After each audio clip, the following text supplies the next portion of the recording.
પરંતુ આ વિરોધની સામે સરકારનો માસ્ટર પ્લાન બાકી હતો। જે રીતે વિરોધ વધતો ગયો તેને જોતા રાજ્ય સરકારે જાહેરાત કરી કે તેઓ 10 જાન્યુઆરીએ સુપ્રીમ કોર્ટમાં એફિડેવિટ કરશે અને તેઓ ફિક્સ પગાર ધારકોની માંગને લઈને સકારાત્મક છે। અત્યારે જે વાત ચાલે છે ફિક્સ પેનું, આ બહુ હોશિયાર લોકો છે। ફાઇલ મૂવ થાય છે ને એટલે આટલા દિવસમાં નહીં કરો તમે આમ કરશો, ખબર છે કે આટલા દિવસ થવાનું છે આ વસ્તુ। ગુજરાતના યુવક યુવતીઓ જે તેજસ્વી કારકિર્દી ધરાવી સરકારી નોકરીમાં આવે છે એમને વધુને વધુ સારી રીતે સરકારી કર્મચારી તરીકે ઓછા સમયમાં આપણે સમાવી શકીએ એ માટે રાજ્ય સરકાર તરફથી શું કાર્યવાહી કરી શકાય એ માટે અમે સતત આયોજન કર્યું છે અને એના લગભગ આખરી તબક્કામાં અત્યારે અમે નિર્ણય ઉપર જવા તરફ જઈ રહ્યા છીએ। આનાથી પણ વધારે ચાલાક સરકાર ત્યારે દેખાઈ જ્યારે જન અધિકાર મંચ કે જેમણે સરકાર સામે આ મોરચો ખોલ્યો તેના અધ્યક્ષે મુખ્યમંત્રી સાથે મુલાકાત કરી અને તેમણે વિરોધ પ્રદર્શનની ચીમકી પાછી ખેંચી લીધી। સરકાર દ્વારા જે ત્રણેય માંગણીઓને લઈને હકારાત્મક વલણ દાખવવામાં આવ્યું છે ત્યારે આગામી જે અમે 7 દિવસનું અલ્ટિમેટમ આપી અને અહીંયા વાઇબ્રન્ટ સમિટની અંદર જે વિઘ્ન લાવવાની વાત કરી હતી એ કોલ અમે અત્યારે ફરીથી રિટર્ન ખેંચીએ છીએ કારણ કે અમારો ફક્ત અને ફક્ત મુદ્દો હતો કે અમારા પ્રશ્નોનું નિરાકરણ થાય। આજે સરકારે જ્યારે હકારાત્મક વલણ દાખવ્યું છે ત્યારે અમે અમારો કોલ પાછો ખેંચીએ છીએ કે જેથી કરીને ગુજરાતની ગરિમાને હાનિ ન પહોંચે। આ બાબતમાં પોઝિટિવ વલણ રાખીને રાજ્ય સરકાર તેમાં હકારાત્મક વલણ રાખી અને ફિક્સ પેના કર્મચારીઓને મદદરૂપ થાય તે અંગેની એફિડેવિટ કરવા માટેની પણ તેમણે સહમતિ આપી છે। તો જ્યારે આ પ્રકારે રાજનીતિ જોવા મળી રહી છે ત્યારે ઘણા સવાલો એ થાય કે મુખ્યમંત્રી કહી રહ્યા છે કે અમુક લોકો પોતાની નેતાગીરી ચમકાવવા માટે આ રીતે હથકંડા અપનાવે છે અને સરકારનો ઉપયોગ કરે છે। તે જ સમયે અન્ય એક સવાલ એ પણ થાય કે શું ગુજરાત સરકાર આ નેતાઓથી ડરી ગઈ કે પછી ખરેખર રાજ્ય સરકાર એટલી ઉદાર બની ગઈ છે કે તેઓ ફિક્સ પગારદારો માટે વિચારી રહ્યા છે। સરકારનું હકારાત્મક વલણ છે, ઘણી સારી બાબત છે। ફિક્સ પગારદારોને કાયમી નોકરી મળશે તેવું સરકાર હકારાત્મક રીતે કહી રહી છે। સોગંદનામું કરવામાં આવશે। ચર્ચા કરીશું। અમારી સાથે ભાજપના નેતા ડોક્ટર અનિલભાઈ પણ છે। અનિલભાઈ, સરકાર સોગંદનામું કરવા જઈ રહી છે। 10 જાન્યુઆરીના રોજ સુપ્રીમ કોર્ટમાં સોગંદનામું કરવામાં આવશે। કયા પ્રકારના લાભ આ ફિક્સ પગારદારોને સરકાર આપવાનું વિચારી રહી છે? કયા પ્રકારે તેમને લાભ મળવા જોઈએ? તમે શું કહેશો? યશભાઈ, જો જે રીતે માનનીય મુખ્યમંત્રી વિજયભાઈ રૂપાણી અને નાયબ મુખ્યમંત્રી નીતિનભાઈ પટેલના સ્ટેટમેન્ટ આપણે જોયા, સરકાર ફિક્સ પગારના સૌ કર્મચારી માટે એક તો પોઝિટિવ છે, નંબર 1। બીજું કે જન અધિકાર મંચના ભાઈ શ્રી પ્રવીણભાઈ પણ એમની વાત જે એમણે રજૂ કરી એ પણ પોઝિટિવ છે અને ફિક્સ પગારદારોના પ્રશ્ન માટે જ એમની આ લડત હતી।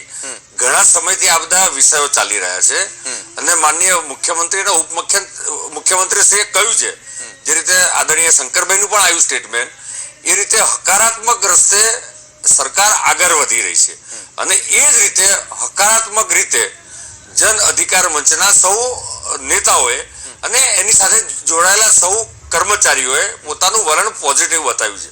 એટલે મને લાગે છે કે આવનારા સમયમાં જે ખૂબ અપેક્ષાઓ છે એ અપેક્ષા પ્રમાણે સરકાર એ ચોક્કસ પોઝિટિવલી કામ કરશે અને ખૂબ સારું વાતાવરણ ગુજરાતમાં જે રીતે છે એ રીતે મળી રહેશે।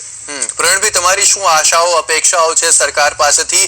હકારાત્મક વલણ તો તેમણે દાખવ્યું અને તેથી જ તેમણે તમે વિરોધની જે પણ તમારી ચીમકી હતી કે વિરોધ જે તમે કરવાના હતા, અલ્ટિમેટમ આપ્યું હતું, તે પાછું ખેંચ્યું। તમારી હવે આશાઓ શું છે સરકાર પાસેથી 10 જાન્યુઆરીના દિવસે જ્યારે સોગંદનામું કરશે? સરકાર દ્વારા જ્યારે 10 જાન્યુઆરીના રોજ સોગંદનામું થવા જઈ રહ્યું છે અને માનનીય મુખ્યમંત્રીશ્રી દ્વારા જેવું કહેવામાં આવ્યું છે કે હકારાત્મક સોગંદનામું થશે, ત્યારે માનનીય મુખ્યમંત્રીશ્રી અને સરકારને એક કહેવા પણ માંગીએ છીએ। ત્યારે પણ વાત થઈ છે કે આમની અંદર સમાન કામનું સમાન વેતન અને ગુજરાતના તમામ યુવાનોને ન્યાય મળે એ દિશામાં હકારાત્મક સોગંદનામું થાય।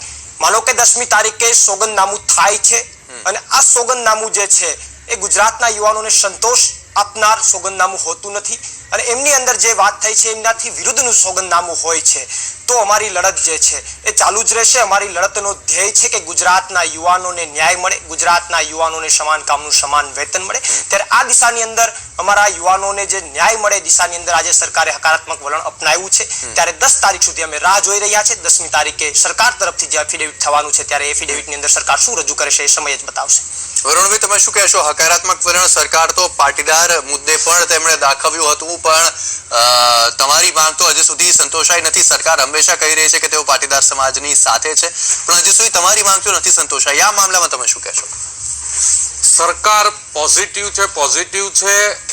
આ એક પોપટ સરકારના તમામ પ્રધાનો, તમામ પ્રવક્તા, દરેકનો એક સ્ટેટમેન્ટ તમે કોઈ પણ કેસમાં જોઈ લેજો, ચાહે પાટીદાર આંદોલન હોય, ચાહે ઓબીસી આંદોલન હોય કે ચાહે ફિક્સ પેનું આંદોલન હોય, તમામ પ્રવક્તા અને મુખ્યમંત્રીથી લઈ અને નાના કાર્યકર સુધી એક જ વસ્તુ બોલશે, સરકાર પોઝિટિવ છે. પ્રવીણભાઈ રામને કદાચ પડદા પાછળની વાત નહીં ખબર હોય. એ દિવસે ફિક્સ પેના જે કર્મચારીઓ બેઠા હતા એમાંથી 200 જણની ધરપકડ કરી લેવામાં આવી હતી અને વોટર કેનન અને પોલીસે આખું ગ્રાઉન્ડ કોર્ડન કરી લીધું હતું. એ જ સમયે હું પાસના પ્રતિનિધિ તરીકે અલ્પેશભાઈ, જિગ્નેશ મેવાણી અને પાસના બીજા આગેવાનો જો ના આવ્યા હોત તો સરકારની પૂરેપૂરી તૈયારી હતી કે બળ પ્રયોગ કરી, લાઠીચાર્જ કરી. તમારા કારણે સરકારે બળ પ્રયોગ ના કર્યો. અમારા કારણે નહીં કે વોટર કેનનનો મારો ચલાઈ અને આ જે ફિક્સ પે નું એ લોકો એવું સમજતા હતા કે ફિક્સ પે માંથી ખાલી 10-15 હજાર કર્મચારીઓ જ પ્રવીણભાઈ રામની સાથે છે, પણ અલગ અલગ સમાજે જે સમર્થન આપ્યું એના કારણે સરકારને લાગ્યું કે બહુ મોટો ઇસ્યુ બની જશે, એટલે પોલીસે જે બળ પ્રયોગનો જે એમનો એક્શન હતો એ ટેમ્પરરી પોસ્ટપોન કરી નાખ્યો. અને હું તો કહું છું કે ફિક્સ પે ના કર્મચારીઓને ન્યાય મળી જાય અને સરકાર એમાં એફિડેવિટ કરી નાખે. પાટીદારોની જેમ ફિક્સ પેના કર્મચારીઓ સાથે ના કરે, ખાલી વાર્તાઓ ના કરે અને હકીકતમાં એફિડેવિટ કરીને એક ઉદાહરણ પૂરું પાડે કે આ સરકાર સાચું બોલે છે. અનિલભાઈ, જો એ દિવસે વરુણભાઈ ના હોત કે પછી અલ્પેશ ઠાકોર ના હોત, જિગ્નેશ મેવાણી ના હોત તો સરકાર તો એફિડેવિટ નથી જ કરવાની, તેવું વરુણભાઈનું કહેવું છે. તો મતલબ એનો સીધો એનો મતલબ તો એ જ થાય છે કે આ તમામ નેતાઓના દબાણમાં સરકાર આવી ગઈ. જો સરકારના માટે દરેક નાગરિકો સરખા હોય, સરકાર ક્યારે કોઈના દબાણમાં ના આવે, સરકાર ક્યારે અહમથી કામ ના કરે. પ્રવીણભાઈ રામ અને એમની આખી ટીમે જે રીતે હકારાત્મક વલણ અપનાવ્યું છે અને પ્રશ્ન એ ફિક્સ પગાર સાથે કામ કરતા સરકારના કર્મચારીઓને છે. એમાં કોઈ સામાજિક આંદોલન કરતા લોકોએ કોઈ રાજકીય લાભ લેવા માટે મારા પાટીદાર ભાઈઓ ફિક્સ પેના કર્મચારી છે, એમાં એક ક્રાઉડ હતું જે પાટીદાર હતા. મને લાગે છે કે યશભાઈ, જ્યારે આપની ચેનલમાં ચર્ચા થઈ રહી છે ત્યારે વચ્ચે કદાચ જો આપણે એકબીજાને જવાબ આપીશું તો અહીંયા કદાચ બહુ સારું વાતાવરણ નહીં થાય. એટલે દરેક વક્તા પોતપોતાના સમયે એનો જવાબ આપી શકે છે. હાલમાં તમારો સમય અનિલભાઈ. એટલે સરકારનું વલણ સ્પષ્ટ છે અને કર્મચારીઓના પ્રશ્નના બાને પોતાના ઝંડા ફેરવવા, પોતાની કોઈ પોતાના છુપા હિડન એજન્ડા જે છે એ ચલાવવા, એ માટે તો કોઈ બી સરકાર તૈયાર ન થાય, કોઈ પણ પક્ષની હોય. પરંતુ કર્મચારીઓના જે પ્રશ્ન છે એના સંદર્ભમાં પ્રવીણભાઈ રામ અહીંયા બેઠા છે, હું એમને અભિનંદન પણ આપું છું કે સરકાર સાથે એમણે સૌપ્રથમ તો ડાયલોગ કર્યો. જ્યારે કોઈ પ્રશ્ન ઉભો થાય ત્યારે એવા કેટલાય નેતાઓ છે કે જેને કોઈ પણ પ્રકારનું ડિસ્કશન જ કરવું નથી હોતું, પરંતુ એમણે એમની સમસ્યાઓની ચર્ચાઓ કરી અને સારા વાતાવરણમાં સમસ્યાના ઉકેલ લાવવાનો પ્રયત્ન કર્યો. એટલે એમને અભિનંદન પણ આપું છું અને સરકાર અને કર્મચારીના સાથેનો પ્રશ્ન છે ડાયરેક્ટ. આમાં કઈ બાકીના કોઈ લોકોએ એના છુપા એજન્ડા સક્સેસફુલ કરવા માટેના અથવા તો પોતાનું નેતૃત્વ એસ્ટાબ્લિશ કરવા માટેની આમાં કોશિશ કરવાથી તો ખરેખર તો જે સત્ય હોય છે, જે ઇસ્યુઝ હોય છે એ ઇસ્યુ ડાયવર્ટ થઈ જતા હોય છે. મનીષભાઈ, આપણી સાથે કોંગ્રેસના પ્રવક્તા મનીષભાઈ દોશી પણ જોડાઈ ગયા છે. મનીષભાઈ, આખા એ મામલામાં કોંગ્રેસ એટલી એક્ટિવ કે ઇફેક્ટિવ નથી જોવા મળી, એનું કારણ શું?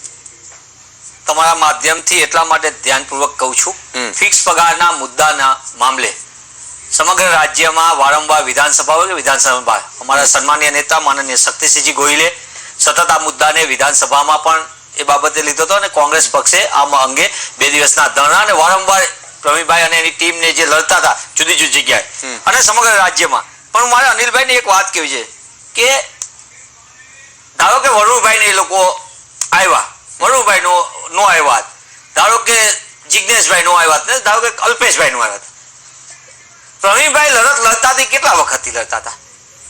સરકારની સંવાદ કરવાની નીતિ ક્યાં રહી?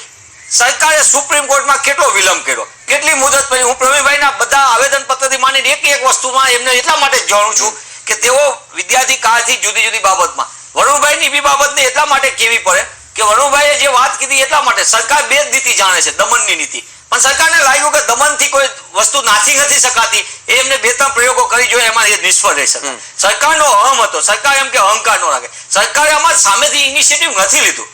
સરકારને ફરજ પડી કે વારંવારની ઘટના પછી જે રીતે ગુજરાતમાં વાતાવરણમાં સતત આજે ડિવિઝન બેચનો જે ચુકાદો આવ્યો ફિક્સ પગારના માટેનો, એના ચુકાદાના પછી સરકારમાં જો નીતિ અને નિયત સાફ હોત, ગુજરાતના યુવાનોને હિતકારી હોય, તો સરકારે સુપ્રીમ કોર્ટની અંદર શા માટે રીટ પિટિશન કરી? સરકાર કેમ એ ડિવિઝન બેચના ચુકાદાની સામે સુપ્રીમ કોર્ટમાં અરજી કરી? સરકારની હજી પણ નીતિને નિયત, સરકાર એફિડેવિટ કરવાની જરૂર નથી.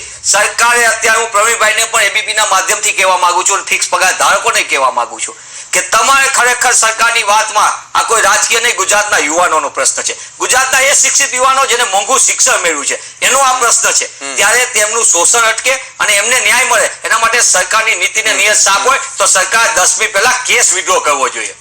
જી નથી. પ્રવીણભાઈ, આ બાબત પર તમે શું કહેશો? તમને એવું લાગે છે કે આખા મામલાને રાજકીય રંગ આપી દેવામાં આવ્યો છે કે પછી આ રાજકીય રંગ મળ્યો તેથી જ તમારી વાત સરકારે માની કે સાંભળી?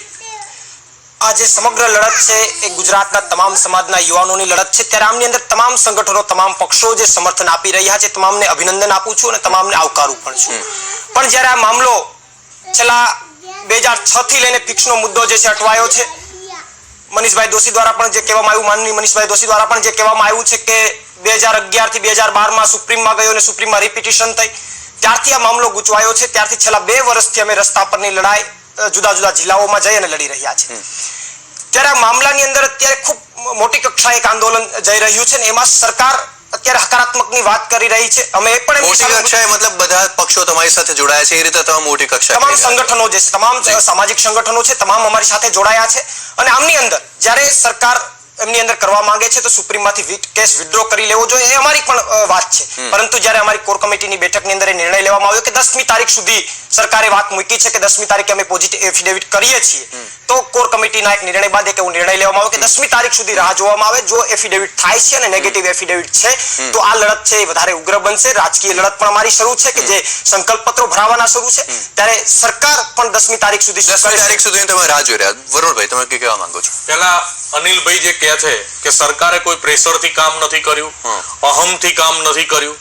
ફિક્સ પેનો મુદ્દો પ્રવીણભાઈ કેટલા વર્ષથી ચાલે છે તમારો? ક્યારથી તમે લડત લડો છો? છેલ્લા 2 વર્ષથી ફિક્સ પેનો મુદ્દો આ લડત 2 વર્ષથી તો પ્રવીણભાઈ લડત લડે છે. 2 વર્ષથી એમને કેટલાય કાર્યક્રમો કર્યા. કેમ 2 વર્ષમાં તમારી સરકારને ના હુજુક સુપ્રીમમાં જઈને એફિડેવિટ કરીએ? અને હજુય તમારી સરકાર પોઝિટિવ હોય તો હાઈકોર્ટનો ચુકાદો માની લે અને સુપ્રીમ માંથી કેસ વિથડ્રો કરી લે. તમે ખાલી ને ખાલી સમાજના તમામ વર્ગો જે ફિક્સ પે ની પીડાથી પીડાઈ રહ્યા છે એ તમામ વર્ગોના ઘા ઉપર તમે હજુય મીઠું ભભરાઈ રહ્યા છો. દમનકારી અને તમારી શક્તિથી આ ફિક્સ પે ના વર્ગને તમે દબાઈ રહ્યા છો અને પ્રેશરાઇઝ કરી રહ્યા છો. હજુય તમારામાં થોડીક જવાબ મેળવ્યો.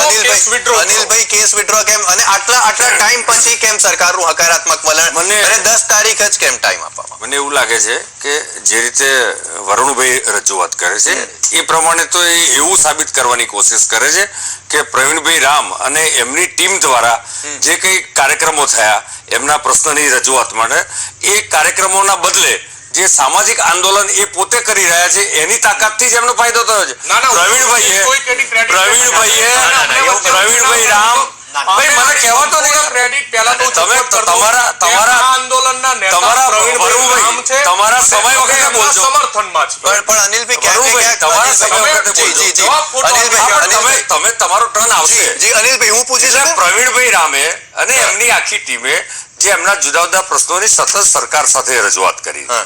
2006 થી આ એક વિષય ચાલતો હતો. એમાં હાઈકોર્ટમાં ગયો, અલગ અલગ મિટિંગો થઈ, 10 વર્ષ થઈ ગયા તો પછી. એટલે સુપ્રીમમાં ગયો. સરકાર સુપ્રીમમાં ગઈ. સરકારના કેટલીક બાબતોની મર્યાદા પણ હોય છે અને સરકારે જ્યારે બધા જ સંદર્ભોમાં અને બધા જ પરિબળોના સરવાળાના આધારે એને નિર્ણય લેવાના હોય છે.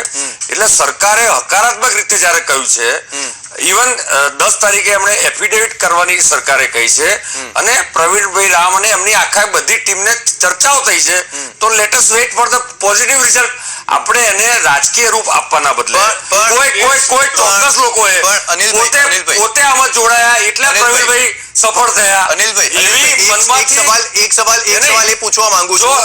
મુખ્યમંત્રી સાથે એબીપી અસ્મિતા સંવાદ કર્યો હતો. તેમાં મુખ્યમંત્રી પણ બોલ્યા કે ખબર છે કે ફાઇલ મૂવ થવાની છે અઠવાડિયાની અંદર, એટલે જ અઠવાડિયાનું અલ્ટિમેટમ આપવામાં આવે છે. મતલબ કે ક્યાંક ને ક્યાંક સરકારને પણ ડર તો છે જ કે પછી આ નેતાઓ જે છે, અલ્પેશ ઠાકોર કહો કે જિગ્નેશ મેવાણી કહો, તે આગળ થઈને મોટા બનશે અને ક્યાંક ને ક્યાંક સરકારને જ આ 2017 વિધાનસભા ચૂંટણી દરમિયાન નડી શકે છે.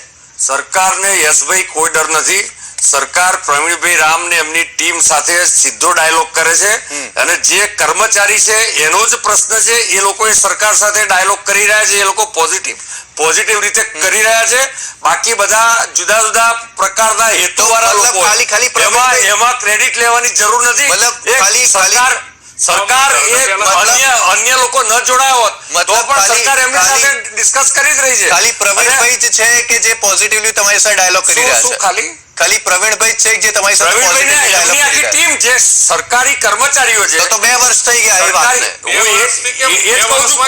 કોઈ પણ નિર્ણયમાં એના જુદા જુદા તબક્કા હોય અને જુદા જુદા ડાયલોગ થઈ રહ્યા છે.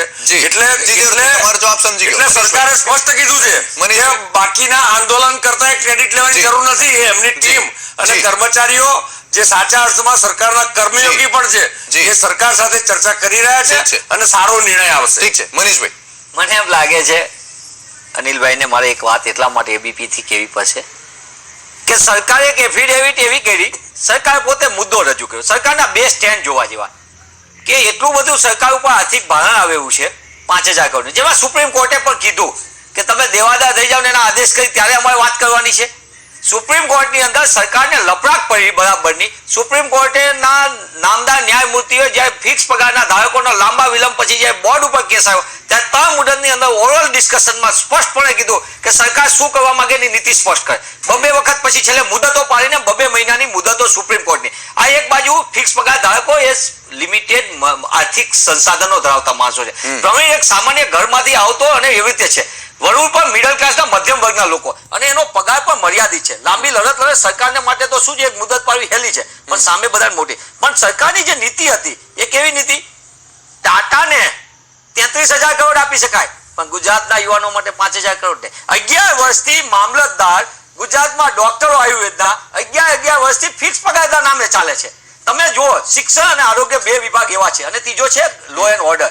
આ તમારે 3 બાબત એટલા માટે સૌથી અગત્યનું. કેટલા વિભાગમાં બહુ તો શિક્ષણ અને આરોગ્યની અંદરના આઉટસોર્સિંગ કોન્ટ્રાક્ટ પ્રથા અને ફિક્સ પગાર ધારકો અને છેલ્લે બીજી બાજુ તમે ઓલી બાજુ તમે લો એન્ડ ઓર્ડરમાં તમે સહાયક પ્રથા લાવો, લોકરક્ષક નહીં. તમે કોની આગળ અપેક્ષા રાખો છો? ગુજરાતના યુવાનોને શા માટે તમે મોટા ઉદ્યોગપતિઓને કરોડો રૂપિયા આપી શકો, ગુજરાતના યુવાનને પૂરો પગાર કેમ નહીં? સમાન કામ સમાનની વેતનની નીતિ ઉપર સુપ્રીમ કોર્ટે જ્યારે લપડાક આપી પંજાબના કેસમાં, પછી સરકારની નીતિ અને નિયત ભૂલી પડી ગઈ. સરકારમાં હજી પણ દાનત હોય તો 10મી તારીખે એફિડેવિટ ન કરે, સરકાર કેસ વિડ્રો કરે, ડિવિઝન બેન્ચના ચુકાદાનું સન્માનપૂર્વક પાલન કરે અને ગુજરાતના નવજુવાનોને ન્યાય આપે. જેમાં કોઈ ભીખ નથી.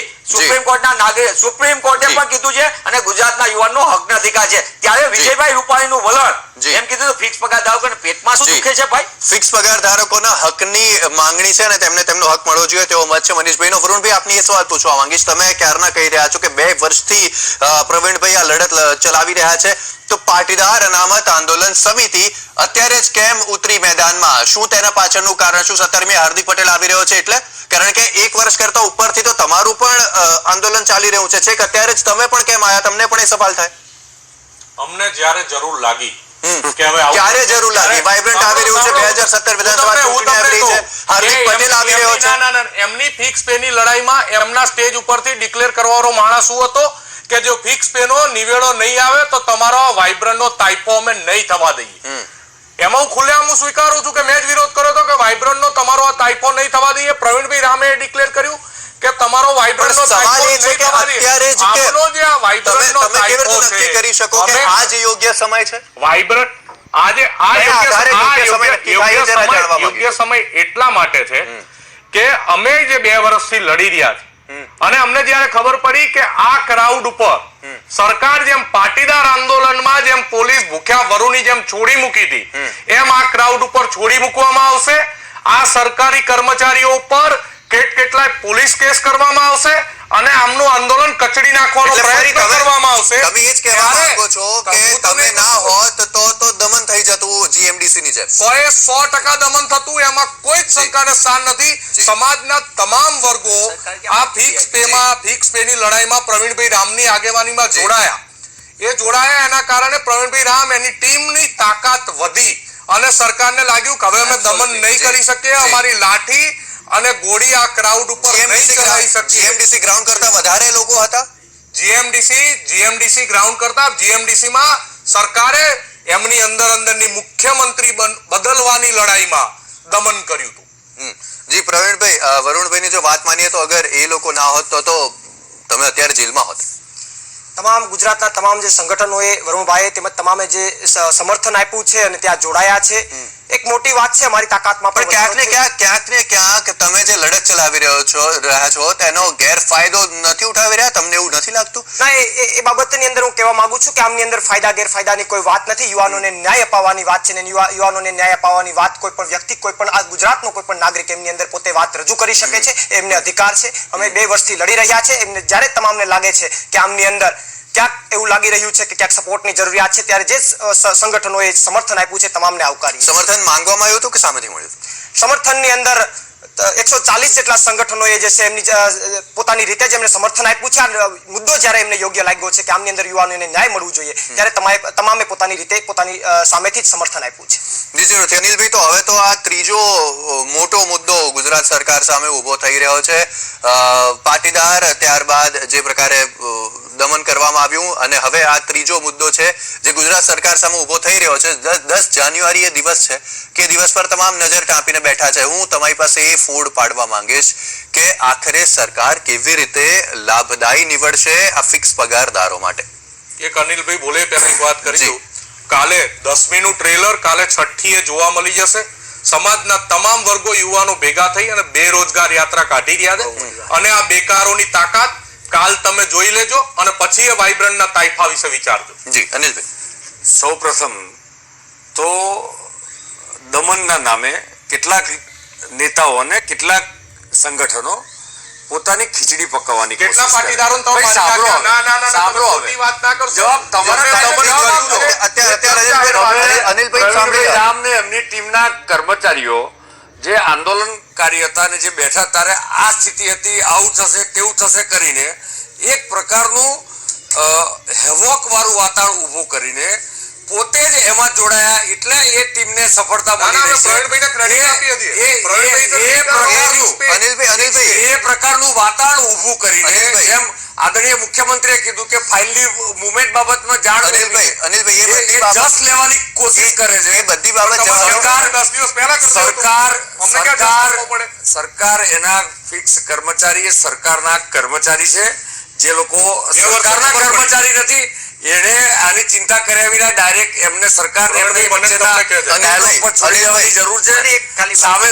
સામેથી આપણે ભલે સારું કહેવાય સમર્થન આપવું કોઈ સામાજિક વિષય છે. અનિલભાઈ, મારા સવાલનો જવાબ નથી મળી રહ્યો. મનીષભાઈ, આપ બોલો પ્રશ્ન. મારો સવાલ એ હતો કે સોગંદનામું કરવામાં આવશે, તે સોગંદનામા કેવી રીતે લાભ આપવામાં આવશે, કયા પ્રકારના લાભ આપવામાં આવશે? કારણ કે એમની જે માંગો છે એ તો સરકાર સમક્ષ મૂકી દીધી, હવે તમારે નક્કી કરવાનું છે. ને જો એમાં જે બાયલેટરલ ડિસ્કશન સરકાર અને પ્રવીણભાઈની ટીમ સાથે થયું, એના જુદા જુદા મુદ્દાની ચર્ચા એમની સાથે થઈ હશે અને એ જ મુદ્દાની ચર્ચાના આધારે જે હકારાત્મક રિઝલ્ટ આવવાનું છે એ 10મી તારીખે આવશે. Let us wait for the best. જી જી જી મનીષભાઈ છેલ્લે તમારી પાસેથી ખૂબ જ ઓછો સમય છે.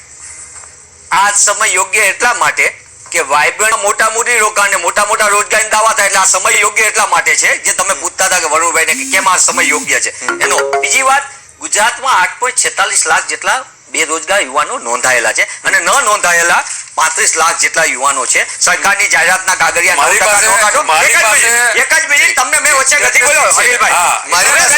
હવે સૌથી મોટી વાત કે સરકારની નીતિ અને નિયત સારી હોય, સરકારની નીતિ અને નિયત સારી હોય, નીતિ અને નિયત સારી હોય તો સરકાર 10મીની રાહ જોયા પહેલા કોઈ પણ પ્રકારની એફિડેવિટ નહીં, સરકારને પૂરેપૂરો જસ પ્રવીણભાઈની ટીમ અને આખું ગુજરાત આપશે. તમે જો ગુજરાતના યુવાનો માટે તમારી નીતિ સાફ હોય, તમે આર્થિક શોષણ બંધ કરો અને તમે સુપ્રીમ કોર્ટમાંથી કેસ વિથડ્રો કરો, ડિવિઝન બેન્ચના ચુકાદાનું સન્માન કરો, ગુજરાત આખું તમારું સન્માન કરશે.